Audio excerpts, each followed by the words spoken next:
and touch the sound of silence.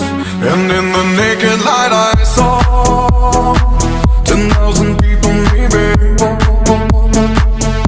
People talking without speaking, people hearing without listening, people writing songs that voices never share, and no one dared disturb the sound of silence. Fool said, you do not know. Silence like a cancer grows.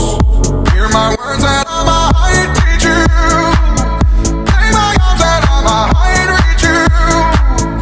But my words, like silent raindrops, fell